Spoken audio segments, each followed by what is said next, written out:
will be seen. As a practicing Catholic, state your clear view on the LGBT plus. State your view for us. Well, Mr. Chairman, I think that the Archbishop of Kumasi, Justice Yawanoche, and my own Reverend Father, who assisted in my formation in the seminary, would be disappointed. That is Reverend Father Usu Seche, the headmaster of Bopokuare School, would be disappointed if I do not have strong views about this LGBTQ. In principle,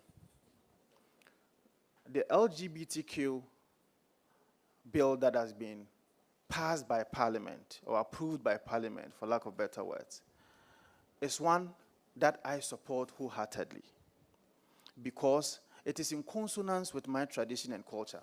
It is in consonance with my formation as a Catholic person, or as a practicing Catholic. However, there are reasons for punishment to be meted out to people. There is a principle behind punishment. And one of the principles is to ensure that a person is being reformed out of a criminal activity. And so if we are supposed to reform persons, do we have to mete out punishment that seems to ostracize the person from society? It seems that as a society, we are bringing out our failures. And bringing out our failures in the sense that we are showing our inability or our incapacity to be able to reform people, or if you like, put people through sessions that reintroduces such persons into society. If we are not able to do so, that is where I see the failure. But in principle, I support the bill, but I also think that punishments that are meted out to people that seem to ostracize such persons from society cannot be the way to do our things. Honorable nominee, I think that to be fair to Parliament, Parliament look at the laws we have and the institutional framework we have in passing this law. If we had a framework in place that allowed, for example, community service, we would have done that. It is not in place. The options there were either a fine or a prison. And so in talking about this, let's talk about, sorry. Honorable Atacha, kindly take my space. I'm required to read the King's speech on Commonwealth Day. So I'll read it at exactly 12 o'clock and come back. But please proceed. So I just wanted to, because of the point you made, do we have the option of community service in a law? As a lawyer, you just graduated, you just became a lawyer, so you should know it. Do we have a framework, a legal framework in place for community service today as we are speaking? If we don't, do you agree that the options legally we have were fine and prison? And those have been provided for in the bill currently passed. Mr. Chairman, I think my point was not tailored towards as to whether or not there is a framework for such. My point was, in the current circumstances, what can we do as the people's representative to reintroduce these persons into society? Assuming that we have a fine and imprisonment as the only option that is available to us as parliamentarians, couldn't we have maximized the fine bit so that there's a way that such persons can be reintroduced into society? Are we throwing our hands in despair to put them into prison just on the... There was extensive debate, and I think that, let me be very clear, the options for a judge prison. For example, the thought about sentences was more to repeat offenders that showed no capacity to reform, that were flagrant in the violation of our laws. And so that must be clear. Fine or prison. So the judge has a lot of options at his disposal.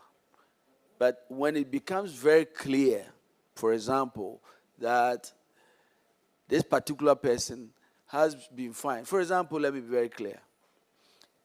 This was intended to make sure that people who are so rich, and that's the history of the record of these particular offenses. If I have so much money that I can just go to court and pay 2,000, then the law is just useless. Every time you arrest me, I'll come and pay the fine. And so by the time I go to court 10 times, it is obvious the law will not work. Under those circumstances, do you think that the prison option then becomes important? Well, Mr. Chairman, I think if we are boxed into such circumstances, it becomes very difficult for you to make any argument against that.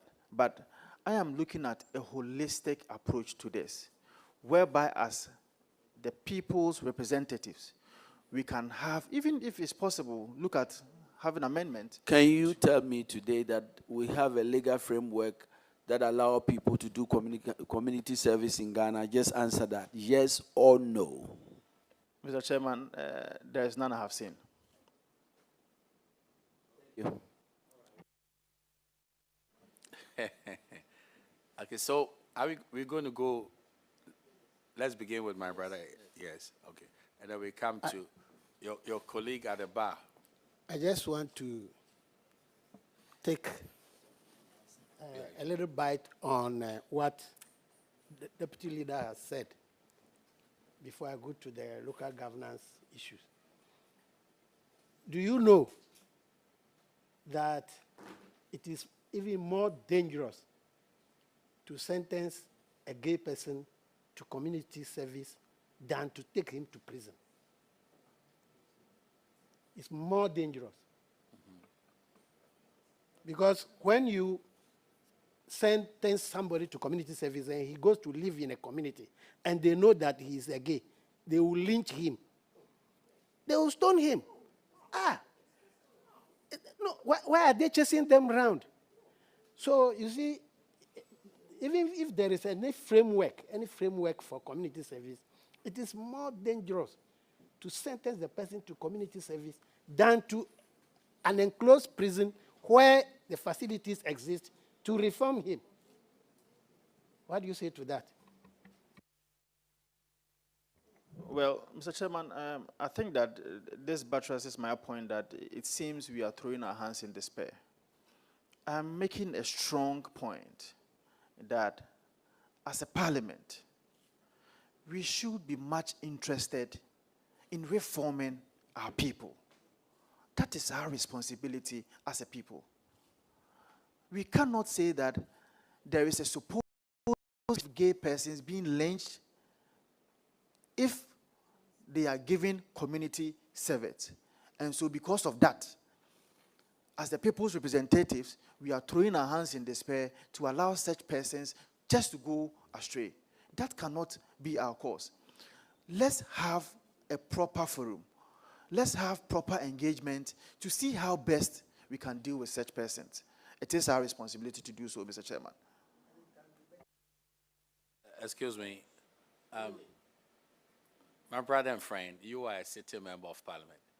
So what you are saying that you are doing a post-mortem after the bill has filtered out.